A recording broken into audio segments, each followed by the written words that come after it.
A paz do Senhor, meus amados irmãos, Escola Bíblica Dominical, revista da editora Betel, lição de número 3, primeiro trimestre de 2024, já estamos na lição de número 3 e olha o tema dessa lição, a Bíblia Sagrada como manual da família. Esse tema está forte, já adianto que a aula está muito boa, é uma excelente aula, você com certeza vai amar essa aula. Eu vou passar já para você aqui o que vamos ter nesse vídeo, o que a gente vai falar aqui. A gente vai dar alguns acréscimos aqui, falar algumas coisas que a lição está tratando, tá? Mas a gente quer botar sempre algo a mais para você ter um melhor conhecimento. Bom, primeira coisa a gente vai falar sobre gestos de investimento, né? Porque o amor, ele é investimento, tá? A gente vai falar sobre isso, já no primeiro tópico ali. Vamos falar também por que Provérbios 14:1 ele fala uma mensagem para as mulheres e não para os homens, quando diz que a mulher sábia edifica a sua casa, né, e a tola destrói. Então, por que só para as mulheres? A gente vai falar sobre isso também, tá? E também vamos falar algo sobre sexo no casamento, tá? Pode ficar tranquilo que não vai ter nenhuma linguagem torpe, mas é algo importante sobre sexo anal, sexo oral, são coisas importantes para a gente saber. Vamos falar sobre isso porque a lição trata, dá um adendo sobre isso também. E também vamos falar aí sobre casos de violência no casamento, né? Será que os pastores devem aconselhar para o casal separar-se? Será que pode? Será que não pode? Tá bom? Eu não vou ditar as regras, mas eu vou falar uma coisa que está dentro, né, da palavra de Deus para a gente ter um conhecimento melhor sobre isso, tá bom? Para nenhum pastor se prejudicar aí no seu ministério. Amém, meus irmãos? Tá bom? Eu já peço vocês já de cara aqui, já deixa o seu like, tá? No nosso vídeo. A gente vai entrar nessa aula agora, tá bom? Eu sou o pastor Marcos André, este é o Clube da Teologia, um canal de estudos da Palavra de Deus. Vamos então aqui no texto áureo. O texto áureo da lição está na primeira carta de Paulo a Timóteo, capítulo 5, verso 8, que diz assim, ó: mas se alguém não tem cuidado dos seus, e principalmente dos da sua família, negou a fé e é pior que o infiel. Bom, e a verdade aplicada, ela diz assim: a Bíblia Sagrada é a maior referência de fé e conduta para o povo de Deus, inclusive quanto à formação e vivência familiar. Muito interessante, né? Vamos aqui já começar na nossa introdução.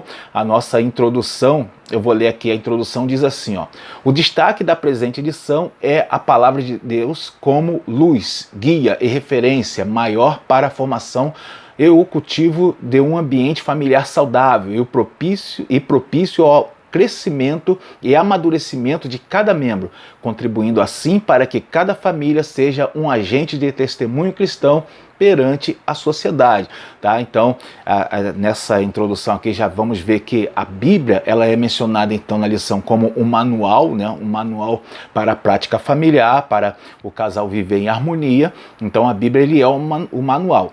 Todo tem ensinamentos para o marido, para a esposa, ensinamento para os filhos, tá? Para o pai de família, a mãe de família, é muito bom. E a gente vai ver isso aqui agora na lição. Só que eu já quero adiantar uma coisa. Existe uma diferença entre você conhecer o que diz o manual e você seguir o que diz o manual. Tá? A gente vai falar sobre isso, tá bom? Então, por isso, aqui desde o início, o alerta para se praticar o que vai ser ensinado aqui. Meus irmãos, essa lição está muito forte, vocês viram aí o que vem aí pela frente, tá? Então, por isso, eu peço para você, já adianta o seu like aí no vídeo, tá bom? Porque com certeza você vai gostar. Vai ficar na descrição desse vídeo os links para você conhecer o meu trabalho lá no Clube da Teologia, o nosso blog de estudos da Palavra de Deus, voltado aí principalmente para a Escola Bíblica Dominical. E também para você quiser adquirir o subsídio. Esse vídeo aqui eu fiz em cima de um subsídio que eu coloco, que eu uso para as minhas ministrações, tá bom? E tem uma forma muito fácil de adquirir ele, tá lá no nosso blog, no Clube da Teologia, vai ficar o link aí na descrição. E também o link para você conhecer aí os meus trabalhos publicados, os meus livros, o meu primeiro livro, O Maior Milagre de Jesus, um livro devocional muito bom. Quem leu gostou, já me deram vários retornos aí, que estão lendo de novo, e eu fico muito feliz em saber disso. E o meu último trabalho publicado, que é Livro das Obras com Texto, um livro de poesia e autoajuda, com um viés, né, secular, né, mas é um viés cristão, tá bom? Ele é um livro secular com um viés cristão, tá? E muito bom para aconselhamento, você também vai gostar muito. Vamos então a esse vídeo, a essa aula abençoada. Tópico 1, o manual orienta marido e mulher, né? Então o manual, que é a Bíblia, orienta marido e mulher. 1.1, vamos ver aí o primeiro subtópico, né? E ele diz assim, o tema, ensinos para os maridos. Vamos começar com os maridos aí. Primeiro parágrafo diz assim, ó: cada marido deve amar a sua mulher e não tratá-la asperamente. Colossenses 3,19. Uma coisa áspera é que não houve polimento. Grosseria é o câncer que devora o amor. Nenhum casamento subsiste à grosseria o tempo todo. Então, né, o primeiro ponto tratado aí pelo comentarista é a questão da grosseria, né? A aspereza, a rigidez nas palavras, né? Muitos maridos, isso aí é a questão da truculência do homem, né? Desde a época dos apóstolos já se tratava sobre isso, porque, né, isso é um problema muito grave. Muitos problemas hoje vai desde de agressão à mulher até o atual termo chamado feminicídio. Muitos problemas começam com a grosseria, né? O marido muito arrogante com a esposa, tá? Isso daí, olha como fala Colossenses 3,19: vós, marido, amai a vossas mulheres e não vos irriteis contra elas, né? Não seja rude, não seja arrogante, não seja o tempo todo brigando com ela. Então é isso aqui, essa é a orientação do apóstolo Paulo, né? Pela direção do Espírito Santo, para nós maridos, né? Termos esse tipo de conceito, né? Aqui fala de a gente cortar. Eu quero trazer para os irmãos o seguinte: corta esse mal, tá bom? Você, homem de Deus, corta isso da sua vida. Não pense que você vai manter um casamento por muito tempo, tá? Praticando, sendo grosso o tempo todo. Seu casamento, antigamente as mulheres aceitavam isso, né? Hoje não. Fica ligado com isso. Fica ligado com isso, você esposa. O conselho para mim, o meu conselho para vocês é que vocês conversem, né? Busquem aconselhamento, tá? Evitem isso daí, se ajustem para que isso não aconteça. É muito ruim um casal ficar o tempo todo se degradando e o marido, a questão do marido, né? Ficar o tempo todo de arrogância com a esposa. Vamos lá, vamos continuar aqui no próximo parágrafo. Ele fala assim, ó: cada marido deve amar a sua mulher, como ama o seu próprio corpo. Quem ama a sua mulher, ama a si mesmo. Ninguém maltrata ou odeia a si próprio. O que não quero para mim, não posso querer para o meu cônjuge.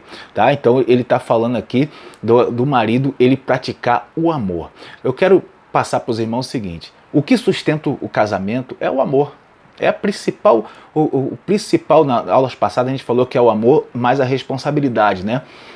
Mas vamos botar aqui, tratar da questão do amor. Porque o amor, ele vai superar tudo. Ele é assim, você tem que buscar no seu casamento crescer em amor, né? Fazer com que esse amor, ele evolua, tá? E para isso tem que haver o que eu chamo ali de investimento. Tem que se investir no amor. Estamos falando para maridos, né? Então os maridos você, marido, tem que investir no amor. Como é que é investir no amor? Porque tenha certeza, o amor só cresce se houver investimento. Ele só rende, né? É igual aplicação em fundos, né? Só rende se tiver investimento. Então, dessa forma, como é que eu invisto no amor? Faça gestos. Os gestos de investimento, tá? Você pode comprar um mimo para ela, falar que ama, tá? Abrir a porta do carro. Às vezes você não tem costume de fazer isso, faça isso, tá bom? Sente para ouvir. Às vezes ela quer só que você ouça ela falar. Preste atenção no que ela está falando. Isso são investimentos, são pequenos gestos de investimento, tá? Isso é importantíssimo. Isso fará com que o amor cresça. E tenho certeza de uma coisa: a gente só valoriza aquilo em que a gente investe. Isso é certo. Isso aí é claro como a água. Você só vai valorizar se você investir, tá? Então isso aqui é um conselho para os maridos aí, né? E pega como uma ordenança para você que você vai se dar bem. Vamos para o 1.2. Ensino para as mulheres, tá? Tem algo muito interessante aqui. Eu vou ler aqui o primeiro parágrafo, diz assim: a mulher deve ser submissa ao seu marido, como ao Senhor. Quem está com a responsabilidade da missão é o marido, princípio de autoridade, de liderança, mas a mulher é adjutora, administradora do lar, educadora dos filhos. Olha aí como é importante, né? O papel da mulher. Então, ela tem que considerar isso, ela tem que buscar ser submissa ao marido. Vamos lá, vamos tratar essa questão. Deixa primeiro eu fechar isso daqui. Pronto. Vamos tratar essa questão aqui. Bom, existe as equipes, né, que existe hoje, seja no esporte, seja no local de trabalho, equipes sempre tem um que lidera e tem outros que seguem a liderança. As equipes de sucesso em qualquer ramo da atividade social, toda equipe de sucesso, ela é composta de um líder e os seus seguidores, tá? Dividido ali nas suas hierarquias, ela é composta assim, ela só vai ter sucesso se o líder souber liderar e os seguidores souber seguir a liderança. É sempre assim. E no casamento segue o mesmo princípio, tá? O casamento já foi determinado o líder, que é o marido, ele é o cabeça da esposa, e ele tem que saber liderar, para começar, e a esposa tem que saber ser submissa, seguir as lideranças. Isso é a liderança, né? Isso é importantíssimo. Tá? O casamento onde os dois ficam disputando a liderança está fadado ao fracasso. Tá bom? Isso aqui, não diga depois que eu não avisei, porque já está devidamente avisado. Vamos para o terceiro parágrafo. Tem algo interessantíssimo aqui. Aqui, ó. A mulher sábia faz da casa um lar de paz, de alegria, cheia de amor, mas a imprudente descuida e vira uma guerra. Joga mais álcool na fogueira. Interessante a forma que o comentarista coloca, e ele cita Provérbios 14:1. O que diz Provérbios 14:1? Acho que todo mundo já sabe, diz assim: a mulher sábia edifica a sua casa, mas a tola a derruba com as próprias mãos. Isso é interessante. Por quê? Como é que se dá isso? Como isso acontece? Porque a questão principal aqui é a seguinte: por que Provérbios 14:1 fala desse conselho para as mulheres, fala só das mulheres e não fala dos homens? Por que será?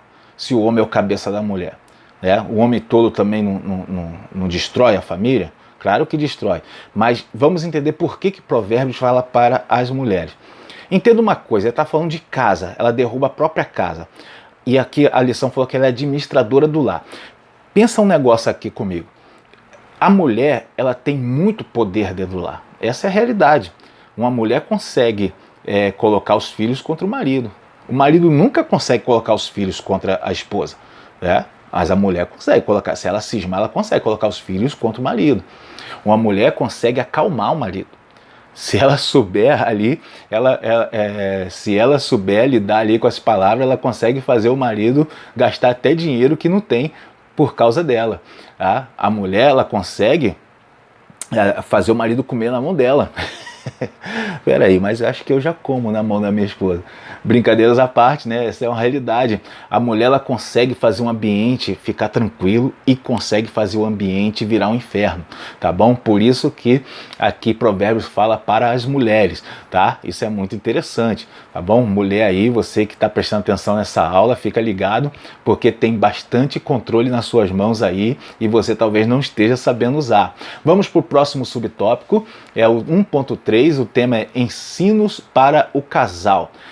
E aqui é forte, aqui vai ser bem difícil, muitos professores vão correr disso aqui, mas fica tranquilo, com um pouco de bom senso, eu quero também trazer ajuda aí e principalmente, acima de tudo, a ajuda do Espírito Santo, você vai conseguir desenrolar essa aula aqui. 1.3, ensinos para o casal, né? Vamos aí dando prosseguimento, vou ler esse primeiro parágrafo. O marido deverá pagar à sua mulher o que lhe é devido, e da mesma sorte a mulher pagar ao marido, suprindo as necessidades sexuais, sem esquecer que estamos falando daquilo que é legítimo perante a Bíblia. Mulher não tem poder sobre o seu próprio corpo, nem o marido. Um pertence ao outro.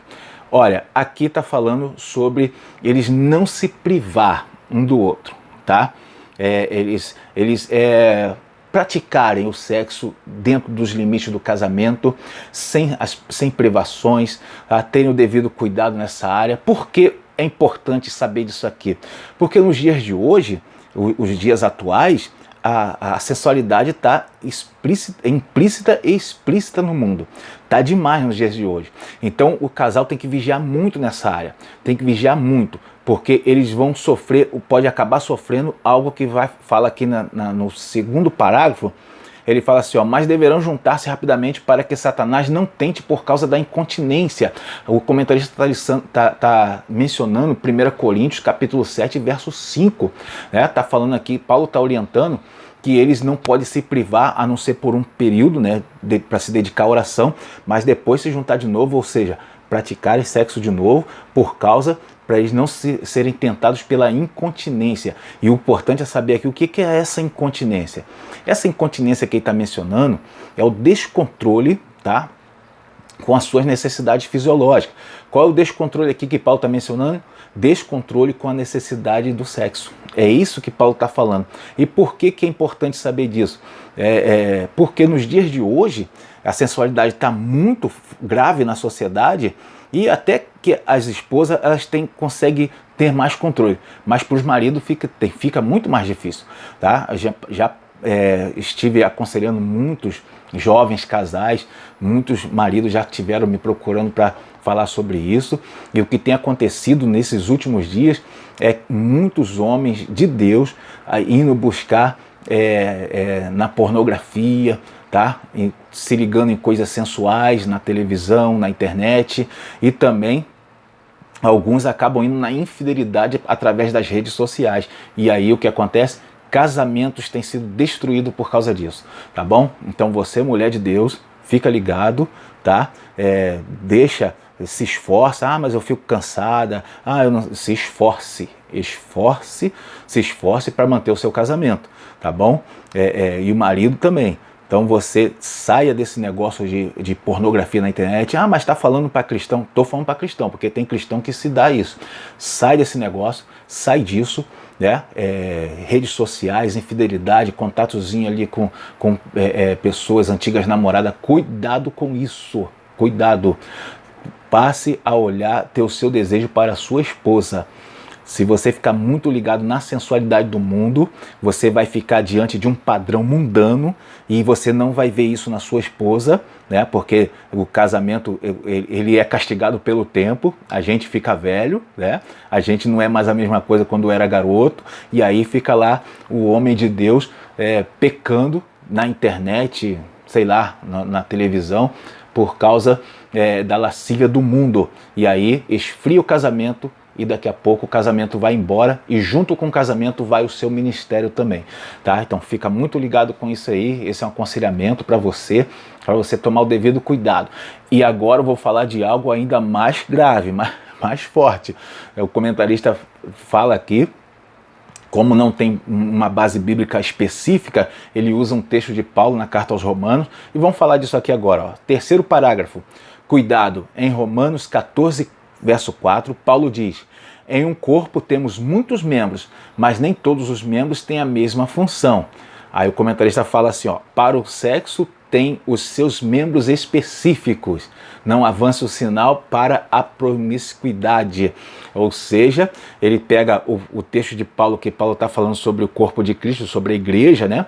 E aí ele usa como um gancho aqui para falar que para o sexo tem os seus membros específicos, tá? E aí ele usa esse gancho. Por que ele usa esse gancho aqui? Porque a Bíblia não fala sobre isso, ela não trata.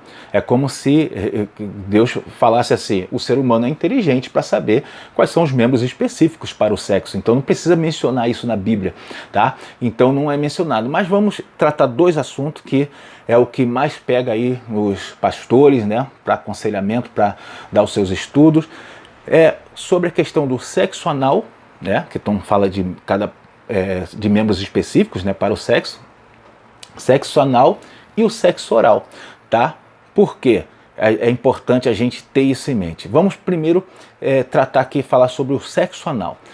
Bom, pode ou não pode? O que se fala? Eu vou passar para os irmãos o seguinte, não vou falar a minha opinião, vou falar o que a gente ouve dos maiores especialistas em relacionamento cristão. Os maiores especialistas, né, sexólogos cristãos que tratam do assunto. Não é recomendável, não faça. Sexo anal, a Bíblia não trata, eu posso fazer. Toma cuidado, por uma questão de saúde, principalmente, acima de tudo, uma questão de saúde, não faça isso. Bom, esse é um primeiro ponto. Nem vou falar mais sobre essa questão de sexo anal, vamos falar agora de sexo oral. Bom, o sexo oral, os especialistas se dividem. Aí a maioria fala o seguinte, deve haver um acordo entre o casal. Havendo um acordo, se os dois acharem interessante, né, gostarem daquilo ali, pode fazer. Isso aí, a maioria dos especialistas fala sobre isso. Porém, muitos pastores ainda recomendam que não se faça. Qual é a base da recomendação, já que não tem na Bíblia? A base que se usa, tá, é que para que não se dê a promiscuidade exagerada, né, a lascívia exagerada e a promiscuidade. Essa aí é a base que se usa, né, para dar esse conselho. Mas a Bíblia, na verdade, ela não trata exatamente sobre isso, mas ela fala alguma coisa sobre concupiscência carnal. E aí a gente tem que saber. E aqui vai entrar um meu aconselhamento para os casais, né, sobre isso daqui, a questão da concupiscência carnal. A verdade é a seguinte: se um casal ele resolve dentro de 4 paredes fazer de tudo que vem à cabeça, né, para melhorar ali o seu prazer, se eles resolvem fazer isso, tome o devido cuidado com o seguinte: você tem que ter cuidado com a concupiscência carnal, porque se você fizer tudo que vem à sua cabeça, né, dá asas à sua imaginação aí, e aí você pode entrar numa concupiscência carnal que os dois individualmente não vão conseguir controlar depois, porque isso é um fato. Concupiscência carnal é um desejo exagerado da carne o qual a pessoa não consegue exercer controle. E se os dois resolverem fazer de tudo ali na questão de sexo, né, entre 4 paredes, eles podem não conseguir controlar-se depois, quando estiverem sozinhos, né? Isso é importante saber. Quer ver eu vou dar um exemplo aqui, que eu já vi falar por aí, em alguns especialistas falarem, e eu vou trazer aqui o meu ponto de vista. Fantasias sexuais, tá? Pode, não pode? O que é fantasias sexuais? A mulher se vestir, a esposa se vestir, né, de um personagem, o homem se vestir de outro, tá? Aí alguns falam que pode. Eu falo, sai disso, não faça isso. Isso é errado. Por quê? Porque quando se fantasia, essa fantasia pode passar para a realidade. Como? Aí vai lá, a esposa se veste de enfermeira, aí eles vão lá, tem a relação deles, aí esse marido que deu lugar a isso, depois quando vê uma enfermeira aí fora, o que ele vai acontecer? Ele vai se sentir tentado. Aí a esposa lá, o marido se veste, sei lá, de farda, de policial, o que seja, quando ela estiver fora do ambiente do casal, vai se sentir tentada também. Essa é uma realidade, irmão. Não dê vazão à concupiscência carnal. Tenha limites dentro do seu relacionamento sexual. Tenha limites. Dá para ter prazer tendo limites, tá? Inclusive fica muito mais prazeroso porque ele permanece até após o ato sexual. Isso é uma realidade, tá bom? Segue aí conselhos dos homens de Deus experiente, porque nós temos bastante coisa para passar nesse assunto aí. Amém? Vamos para o próximo tópico. Tópico 2, o tema desse tópico é: o manual orienta pais e filhos. Subtópico 1.1, o tema é ensinos para os pais. Vou ler aqui o segundo parágrafo. O segundo parágrafo diz assim, ó: a Bíblia diz para ensinar a criança no caminho que deve andar. Não adianta falar o que não pratica. Que fruto terá se fala para o filho não xingar e xinga? Se fala para o filho não mentir e mente. Então aqui a gente está falando dos pais serem exemplos para os filhos. O exemplo, como já falei, né, ele vale mais do que 1000 palavras. Exemplo, ele arrasta a pessoa a fazer o que é certo. Tá? Existem hoje pessoas honestas, não porque alguém ensinou, porque a escola ensinou a ser honesto, porque ele aprendeu a ser honesto na faculdade ou até mesmo na igreja. Não, tem pessoas hoje honestas porque a vida toda viram os pais serem honestos. Isso aí faz toda a diferença. Então os pais eles têm que ensinar, ser exemplos para os filhos. E isso vale não só para os filhos serem bons cidadãos, mas também para as práticas devocionais. Por exemplo, se você quer que seu filho leia a palavra, seja você um estudioso da palavra. Quer que o seu filho seja de oração, seja você um homem ou uma mulher de oração. Quer que seu filho vá à igreja, vá você à igreja, não falte aos cultos, né? Faça da igreja um local agradável para ele estar contigo lá. Então isso é importantíssimo, tá? Ser exemplo para os filhos. Eu vou ler um aqui, ó. O segundo parágrafo, o terceiro parágrafo diz assim, ó: ensinar os filhos que nesta vida não se pode fazer só o que querem, nem ter tudo que se quer, que nem tudo é do nosso jeito e nem tudo satisfaz as nossas expectativas, tá? Então aqui a gente está falando especificamente de pais que querem fazer todas as vontades dos filhos. Isso é prejudicial para os filhos.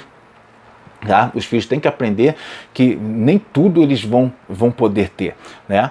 Tem pais que eles se apertam até financeiramente para dar o que os filhos estão querendo.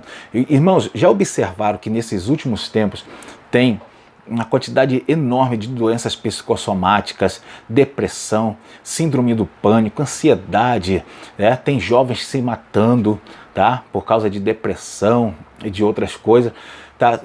Sabe um dos motivos disso tudo aí? Que um dos motivos, tem vários motivos, mas vou falar um que origina todas essas coisas, que pode ser um start para tudo isso, é a questão do despreparo que os pais fazem com os filhos.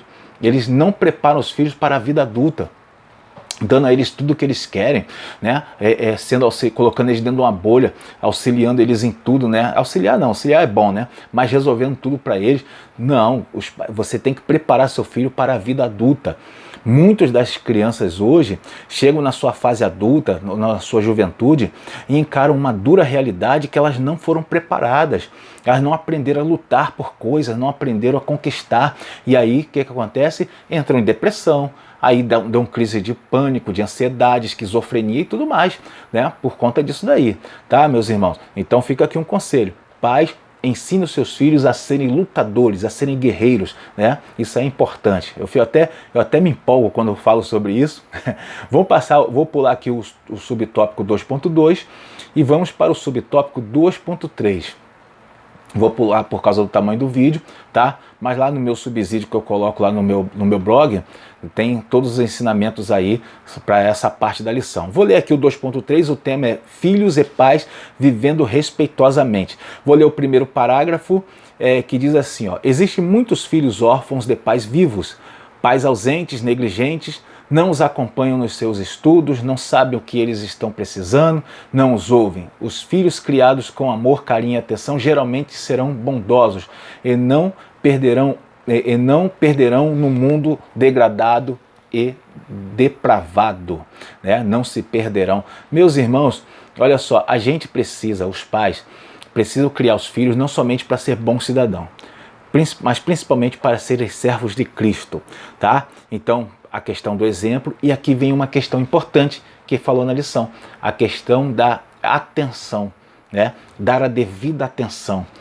saber o que eles estão fazendo, o que eles acessam na internet, saber como que vai a cabeça deles, conversar, ser carinhoso para com os filhos. Quando os filhos começam a entrar na sua fase da adolescência e juventude, eles começam a criar mais consciência. E aí o que acontece? Aí os pais que foram presentes começam a colher os primeiros frutos, porque um jovem, né, agradecido aos pais pelo pai presente que eles foram, porque muitos deles vão para a escola e ficam ouvindo um relato de outras crianças que os pais são ausentes. E aí eles começam a dar graças a Deus porque tem pai presente. E aí é importantíssimo você, na fase da infância, da adolescência do seu filho, ser presente, estar com ele, né? Conversar com ele, tá bom? Não deixar de ser um pai, né? Um pai que coloque a disciplina, que coloque, né, a rigidez ali da orientação no lar, mas também ser presente com ele, né? Quando eu falo os pais, né, eu não estou falando só o pai, né? Pai e mãe tem que ter essa devida atenção aí. Vou para o próximo parágrafo, que fala de um assunto interessante, diz assim, ó: os pais e filhos precisam ter cuidado com as redes sociais. Eles estão se distanciando uns dos outros. A família moderna está se transformando em um grupo de estranhos, todos ilhados dentro da sua própria casa. Muito importante, interessante isso daqui. As redes sociais. E eu quero trazer uma situação para os irmãos. Não são as redes sociais que separam a família. Os membros da família que se separam. As redes sociais ajuda a fazer isso, tá? É possível uma família utilizar redes sociais e ser unida? É possível, claro. A gente tem exemplos aí em muitos lugares, tá? Então tem que saber utilizar, né? Os pais colocar limites nos filhos, na questão de tempo de uso, tá? tá sentado à mesa, não deixa usar, não, é hora do almoço, é hora do café, pode regar isso daí, tá? Dá ordem, é ordem, não tem negócio de convencer o filho a fazer, não, é ordem, a ordem é essa, você desliga isso daí, que aqui agora é a hora do almoço, aqui agora é a hora do jantar, tá? É assim, então, tendo controle, dá para usar. E um problema que eu quero salientar aqui é que as redes sociais às vezes é um caminho de acesso a pessoas estranhas à sua casa, tá? Os filhos são vulneráveis, eles são influenciáveis a conversas, e aí deixa o filho o tempo todo na rede social. Ele vai ouvir conselhos que não é para ouvir, né? Importante a gente saber disso. Tem que tomar muita cautela com isso. Bom, aqui no último parágrafo, não vou ler esse parágrafo, mas faz uma menção de Colossenses 3:21, onde diz assim, ó: vós pais, não irriteis a vossos filhos para que não percam o ânimo. O que é perder o ânimo que Paulo está falando, né? Fala para os pais não irritar os filhos, não ficar o tempo todo perturbando os filhos, tudo o filho está fazendo errado, o tempo todo ali sendo um cri-cri na vida do filho. Então tomar o cuidado com isso para que os filhos não percam o ânimo. Como é que isso acontece? Primeiro, o que é perder o ânimo que Paulo menciona? O contexto das cartas, né, de Paulo fala sobre ânimo na fé. Seguir a palavra de Deus, seguir o caminho da verdade. Então, quando ele fala para que eles não percam o ânimo, é para que eles não percam a fé, não percam o ânimo na caminhada, o ânimo na fé. Tá? E os filhos eles podem perder o ânimo por várias formas. Né? Uma delas é o seguinte: os pais o tempo todo rude com eles, chega na igreja, é carinhoso com todo mundo. Aí o filho olha aquilo ali, ele pensa o quê? A vida espiritual é uma máscara. É máscara. O pai na igreja, em casa ele é rude, na igreja ele é um doce. Ou o problema sou eu, né? Ele vai falar, eu sou o problema. E os filhos vão desanimar na fé. Sabe o que pode acontecer? Que eu já vi acontecer. O filho vai e segue os caminhos do pai até ganhar uma liberdade. Quando ganha uma certa liberdade, né, na sua juventude, atinge a fase adulta, ele sai da igreja como se estivesse se libertando, porque a vida toda ele viu a igreja como um local de máscaras. Isso acontece, irmão, isso acontece. Vamos para o próximo tópico.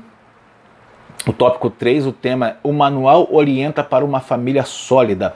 O 3.1 diz assim o tema: ensinos para uma vida familiar duradoura. Vou ler o primeiro parágrafo que diz: o casamento não tem prazo de validade, quem não segue a Bíblia não tem garantia das suas promessas, pois ela ensina a indissolubilidade.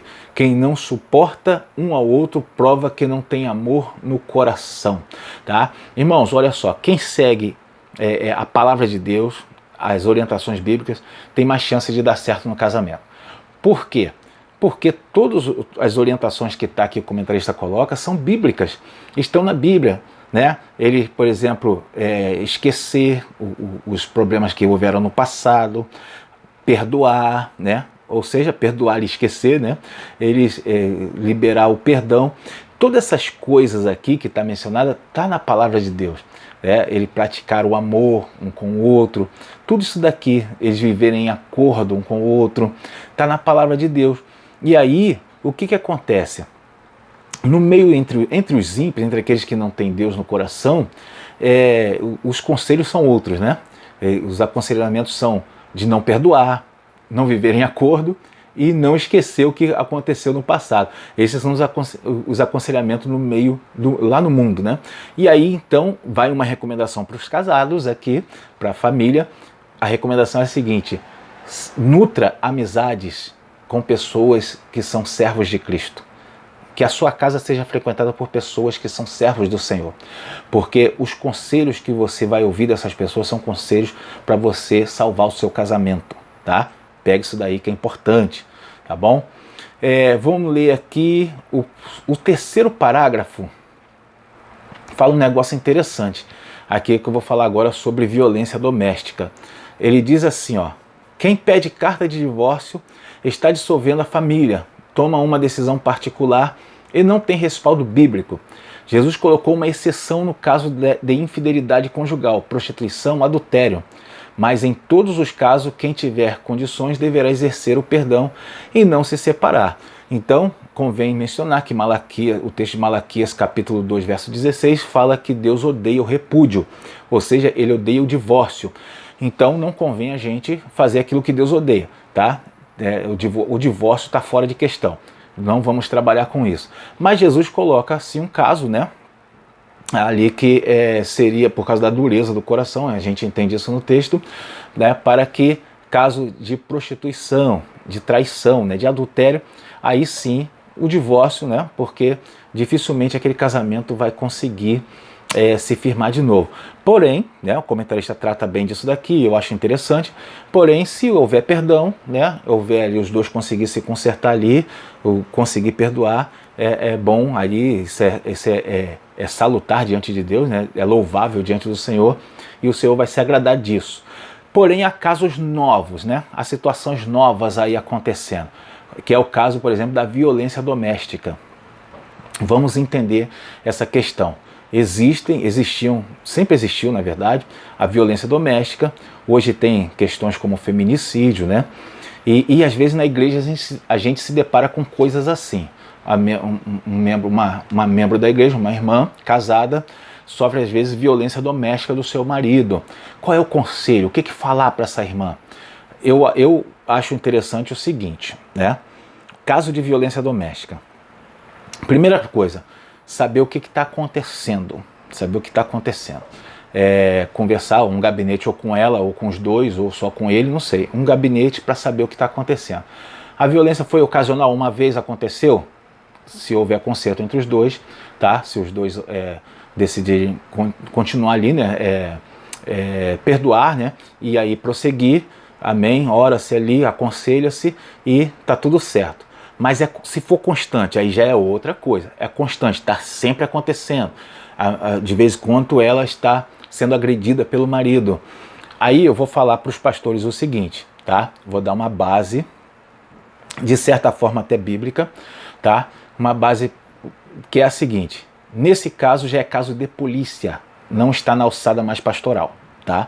E a Bíblia sempre ensina a gente a seguir as autoridades, né, constituídas por meio das leis que já foram colocadas, tá bom? Então é caso de polícia, pela Lei Maria da Penha, o agressor tem que ser preso, tá? Tem que haver, como é que se diz lá, medidas protetivas por causa da agressão que a mulher vem sofrendo constantemente. Se ela resolver denunciar, ela está amparada legalmente. Não entra mais o aconselhamento pastoral. E eu quero falar para os pastores o seguinte: você, pastor, tome cuidado com o seu ministério. Você, por exemplo, que sabe que um obreiro teu ou um irmão da igreja agride a sua esposa constantemente e você não está tomando uma providência quanto a isso, orientando ela para procurar uma delegacia, dirija ela a uma delegacia. Não tenha medo de fazer isso, porque pode acontecer disso aí aumentar dentro da casa desse obreiro ou desse irmão, ele vira a assassinar a sua esposa, né? E aí o que acontece? Você, pastor, que sabia e não tomou nenhuma providência, acaba virando conivente com o crime, né? Então tome muito cuidado para não prejudicar o seu ministério, tá bom? É só um adendo que eu estou falando para os irmãos aqui, tá? Em caso de violência doméstica, então cabe sim a separação, porque está fora da alçada dos pastores, já entra numa questão policial regulado pela Lei Maria da Penha, tá bom? E vamos lá, continuando então. No subtópico 3.2, ensinos para uma vida familiar estruturada. Vou ler aqui, não vou ler o primeiro parágrafo, que ele fala sobre amor, né? Ele fala sobre, vou falar sobre o amor. Bom, aqui é o seguinte, o casal ele tem que aprender a resolver suas divergências, né? Essa é a realidade, está dentro desse parágrafo que eu estou mencionando. Ele tem que desenvolver o amor tem que desenvolver o amor ágape no casamento. Eles têm que aprender a desenvolver isso, aquele amor incondicional que a Bíblia menciona. Eles só conseguem isso porque eles só vão conseguir isso se eles aprenderem a resolver as suas crises, investir, como eu falei no início, tá? E aí eles vão conseguir suportar todas as dificuldades. Por quê? Porque o amor ágape, ele diz assim, ó, vou ler sobre o amor ágape como está na Bíblia. O amor é sofredor, é benigno, o amor não é invejoso, o amor não trata com leviandade, não se exoberbece, não se porta com indecência. Agora tem aqui, ó, tudo sofre, tudo crê, tudo espera, tudo suporta. Então, Se você desenvolver o amor ágape no seu casamento, você vai saber suportar as crises, vai saber suportar as diferenças as diferenças de relacionamento, vai saber suportar todas essas coisas, tá? Você vai chegar a um ponto que não vai saber mais viver sem seu cônjuge. Esposa também não vai saber viver sem ele, e ele não vai saber viver sem ela. Você vai chegar a um tempo que vocês vão ficar até um pouco chateada quando tiver alguma briguinha ali, alguma coisa, mas depois vocês vão logo se perdoar, porque vocês não conseguem, já desenvolveram o amor ágape, não conseguem mais ficar um sem o outro, tá? Então, isso é importante porque todo casamento tem problema, todo casamento vai ter atrito. Isso é sério, isso é certo, isso é fato, tá? Mas eles vão conseguir vencer esses atritos se eles conseguirem evoluir no amor, crescer em maturidade, tá bom? E aqui nós vamos falar sobre algo aqui no último subtópico, muito interessante, o 3.3, ensinos para uma vida familiar de testemunho, tá? Ele está falando em nós sermos testemunhos para os nossos filhos, netos e bisnetos no nosso casamento, isso é importante, tá? Mas eu vou ler aqui o aconselhamento da lição. Isso aqui eu achei muito legal e você, professor, pode colocar isso na aula, tá? Faça isso, faça a classe declarar isso. Diz assim, ó: sempre discutiremos nossas diferenças e resolveremos nossas divergências longe dos filhos. Olha, isso aqui é mais do que um aconselhamento, isso aqui é uma declaração, é para você declarar. E de outras pessoas, principalmente dos vizinhos e irmãos da igreja. Quando tivermos que resolver algum conflito, faremos com educação, respeito, verdade, voz baixa, em lugar voz baixa e em lugar reservado ou apropriado, e sempre respeitando os pontos de vista contrários aos nossos, e se possível chegando a um consenso sem brigas. Muito interessante, né? Isso é para declarar. Você primeiro declara para você mesmo. Se você é professor que está pegando aqui esse vídeo para você dar uma aula, declara isso para você, para começar, né? Na sala de aula, faça cada um declarar para si e cada um declarar um para o outro, né? Se tiver casais na sala, né, ali estudando, né, declarar um para o outro, tá? Isso é importantíssimo, isso é interessantíssimo demais, tá bom? Eu gostei muito dessa parte aqui, vou colocar em prática. Eu provavelmente não vou lecionar essa aula, mas você que vai lecionar, coloque isso em prática. Você com certeza, a aula vai com certeza ficar essa parte prática aqui muito boa. E aqui, pra gente fechar, é importante você saber o seguinte, tá? Deixa o seu like no vídeo, tá bom? Não se esqueça disso. Mas voltando aqui ao conselho que eu quero deixar para você. Uma coisa é você saber de tudo isso que eu falei, e a outra coisa é colocar em prática. Se você souber colocar em prática essas palavras, isso aqui que é ensinado pela palavra de Deus, você vai ser como aquele homem que edificou a sua casa sobre a areia, ou sobre a rocha, né?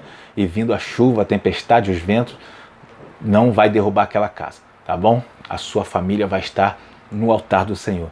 Deus abençoe a sua casa, a sua família e a sua aula, em nome de Cristo Jesus.